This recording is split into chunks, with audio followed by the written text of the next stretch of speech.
Welcome friends, Ashutosh sir is here in the IT academy to teach you organic chemistry.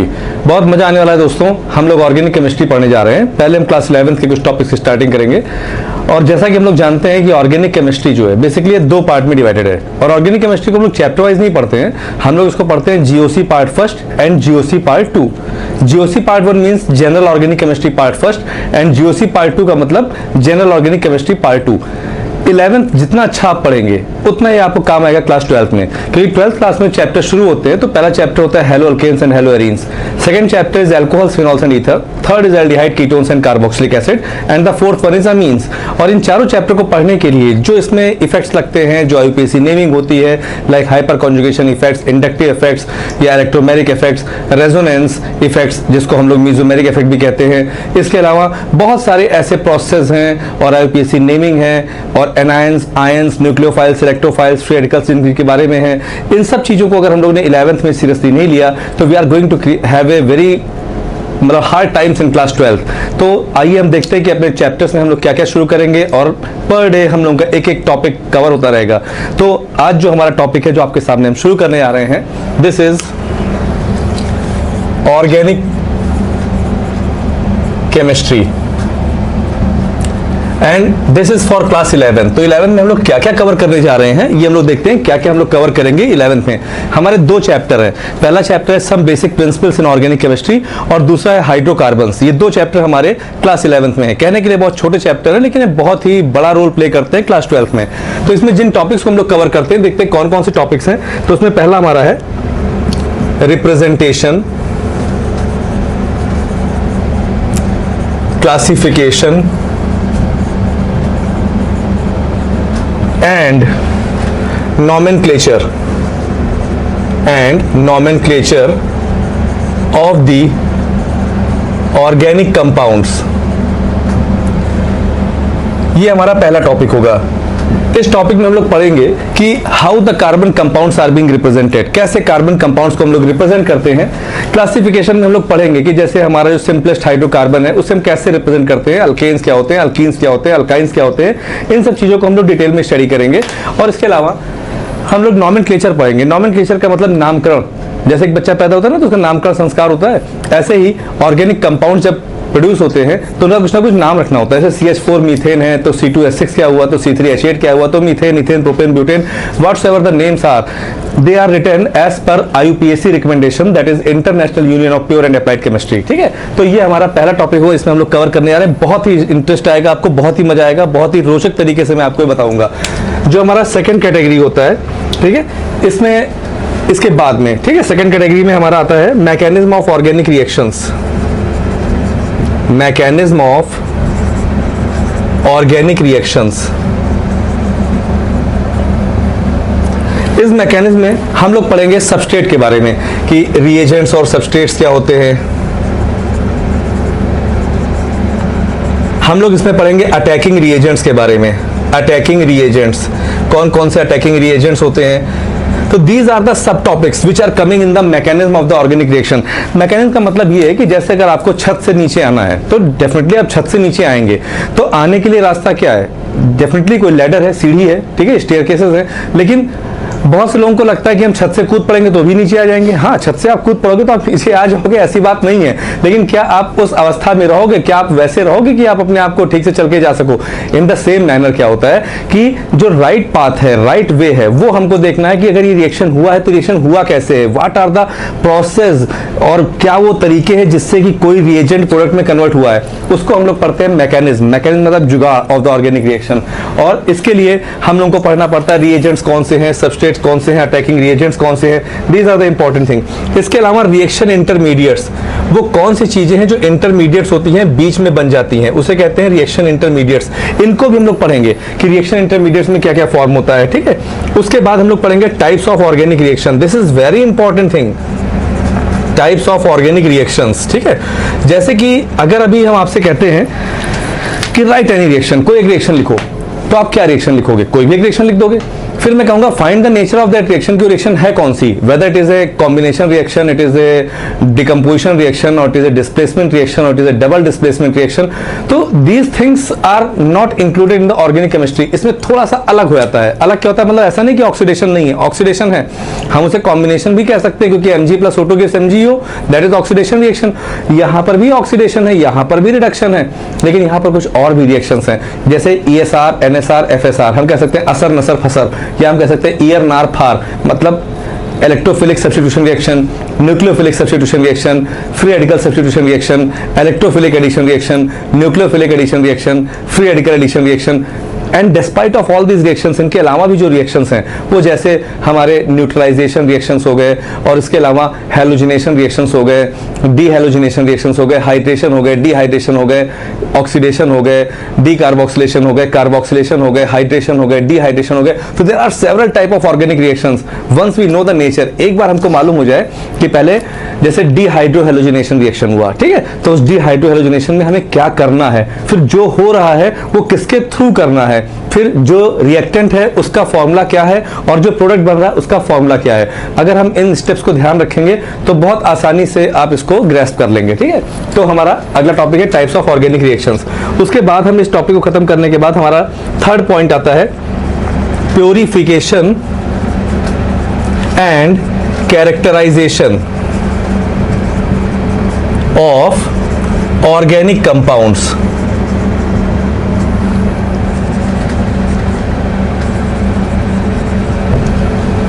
ठीक है, इसमें दो topic cover होते हैं, एक होता है प्योरिफिकेशन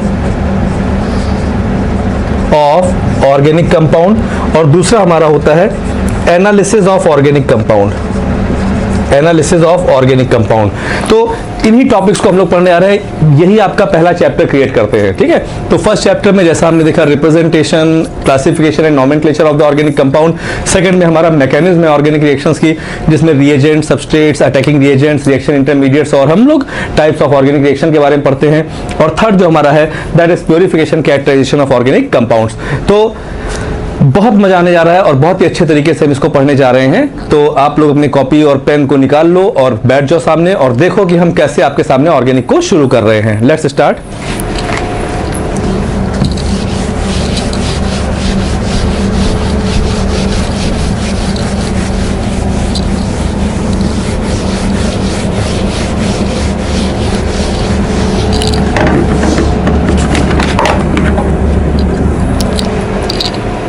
सबसे पहले दोस्तों हम लोग शुरू करते हैं यहां से कि जो दो कंपाउंड्स हैं वो एक है ऑर्गेनिक कंपाउंड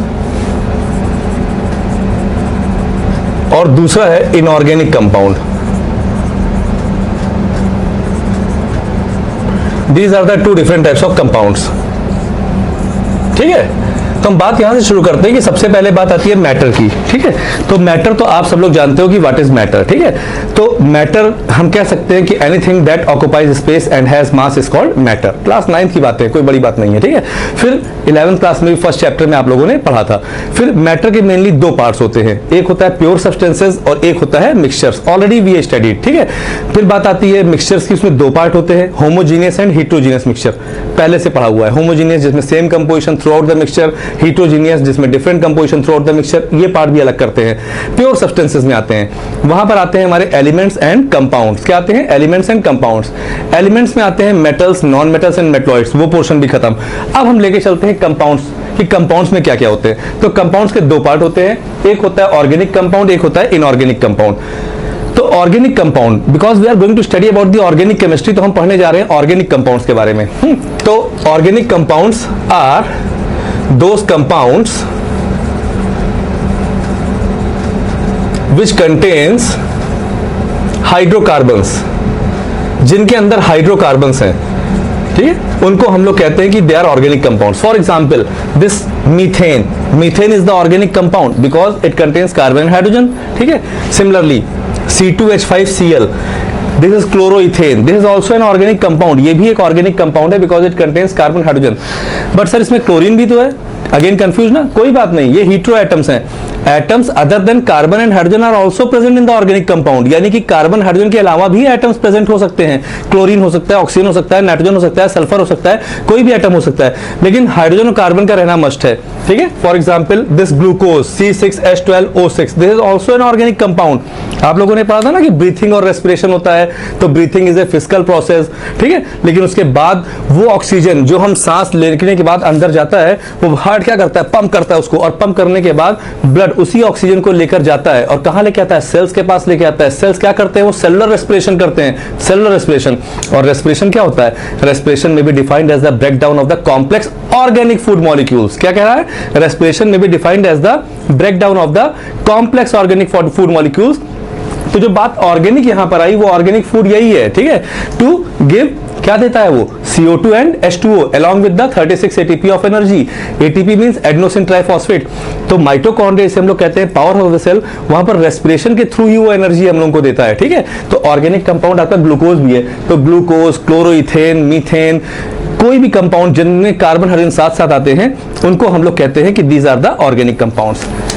अब अगर हम बात करते हैं इनऑर्गेनिक कंपाउंड्स की, कि इनऑर्गेनिक कंपाउंड्स हमारे कौन कौन से हैं, तो अगर हम बात करते हैं NH4CNO, दिस इज अमोनियम साइनेट। ये अमोनियम साइनेट है। यहां पर हम देख पा रहे हैं कि एक साथ कार्बन और हाइड्रोजन नहीं है, ठीक है। यहां पर NH4 का अलग कॉम्बिनेशन है, CNO का अलग है। तो एक साइंटिस्ट थे जिनका नाम था वोहलर। क्या नाम था, Wohler, WOHLER। He was the first scientist to convert this inorganic compound into an organic compound, that is NH2CONH2, urea. पहली बार जो यूरिया का फॉर्मेशन हुआ था लेबोरेटरी में, सिंथेसाइज हुआ था, वो वोलर ने किया था। और किससे किया था, अमोनियम साइनेट से किया था। तो उस समय ही पहली बार मालूम चला कि yes we are able to produce organic compounds, कि हाँ वाकई हम ऑर्गेनिक कंपाउंड्स को बना सकते हैं, प्रोड्यूस कर सकते हैं। और वहीं से ऑर्गेनिक कंपाउंड्स की लेबोरेटरी में सिंथेसिस होने लगी। इससे पहले तो हम इन बातों को जानते भी नहीं थे, ठीक है। तो इस तरीके से अब बात आती है कि अगर हमें केमिस्ट्री पढ़नी है, वो भी ऑर्गेनिक केमिस्ट्री पढ़नी है, तो we have to start from the carbon. हमें कार्बन से शुरुआत करनी है ऑर्गेनिक केमिस्ट्री की, ठीक है। तो let's start from the carbon.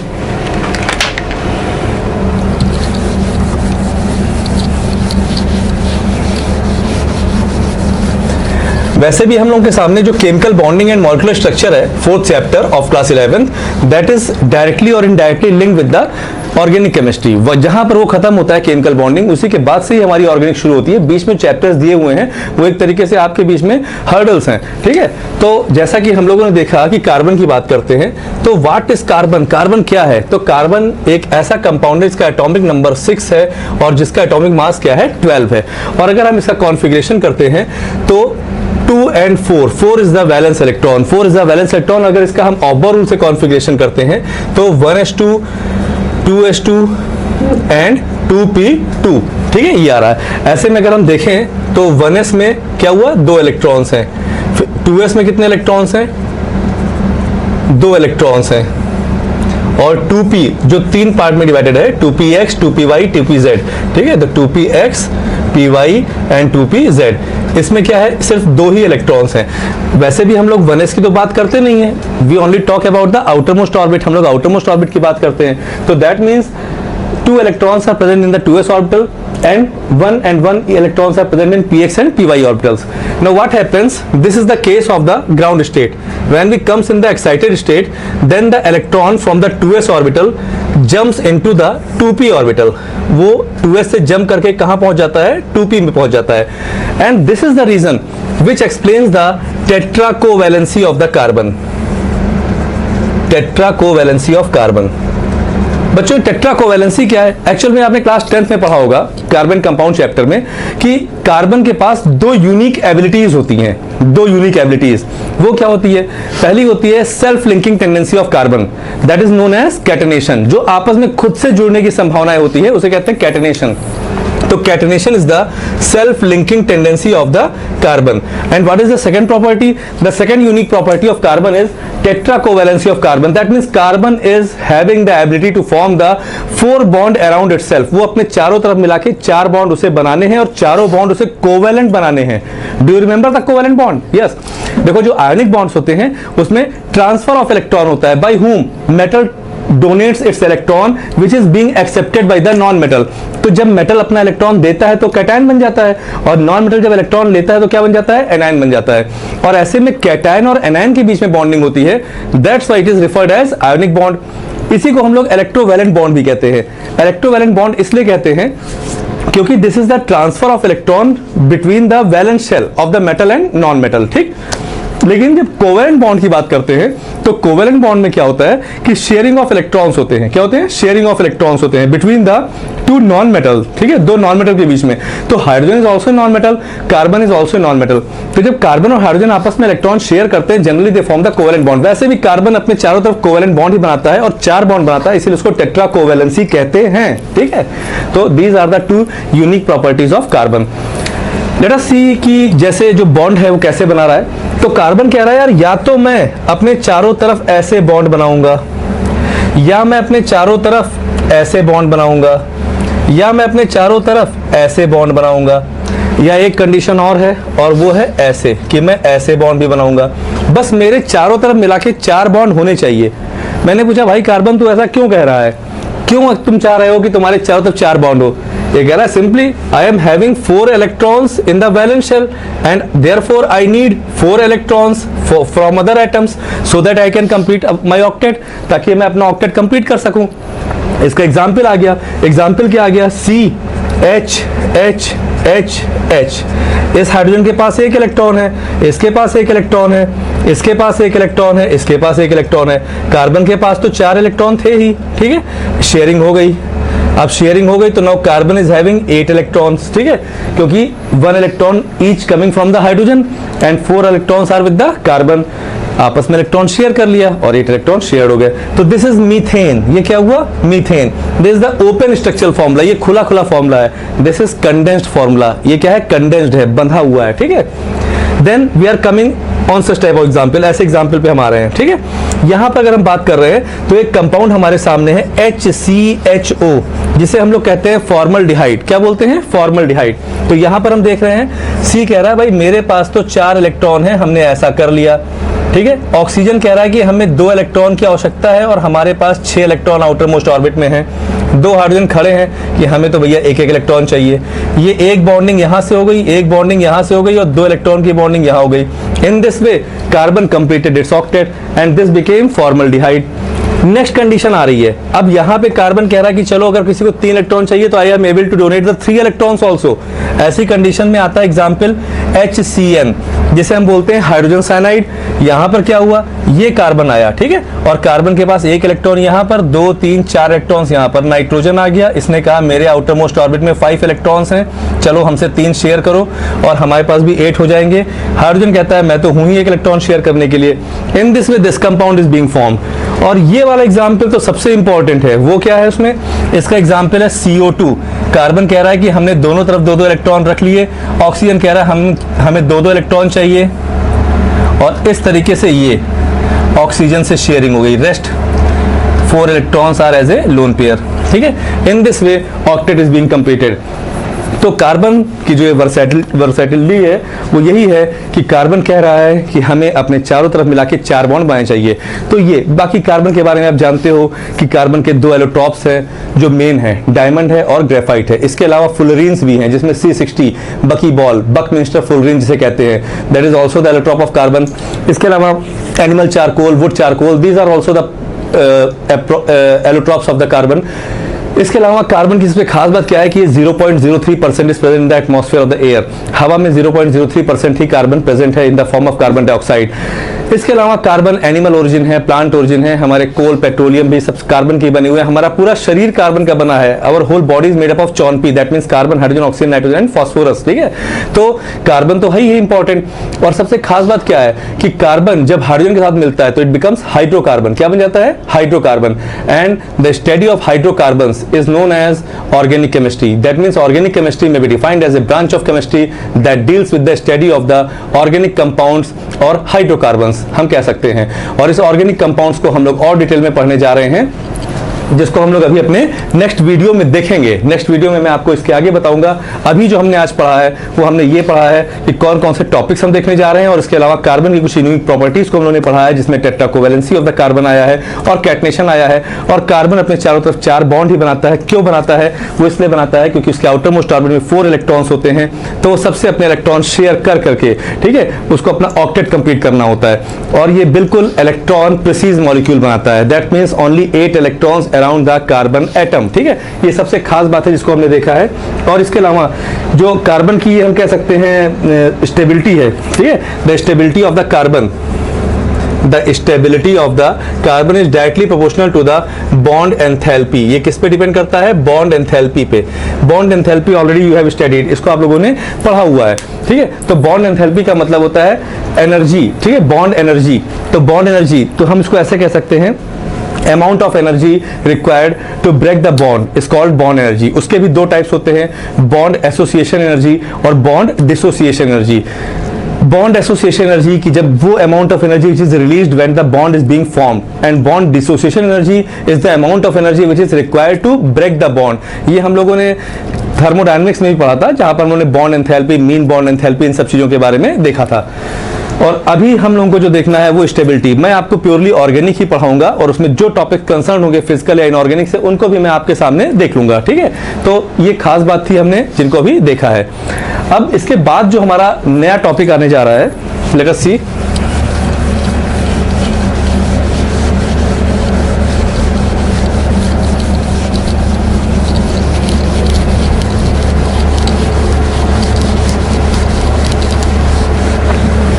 वो है हाइब्रिडाइजेशन का टॉपिक। वो क्या है? हाइब्रिडाइजेशन का टॉपिक। तो हाइब्रिडाइजेशन का टॉपिक हम लोग अभी अपने नेक्स्ट लेक्चर में देखने जा रहे हैं कि हाइब्रिडाइजेशन में हम लोग कार्बन कैसे कैसे अपना हाइब्रिडेशन बनाता है, और कितना कितना परसेंटेज एस कैरेक्टर का, पी कैरेक्टर का, इन लोगों का रहता है, ठीक है।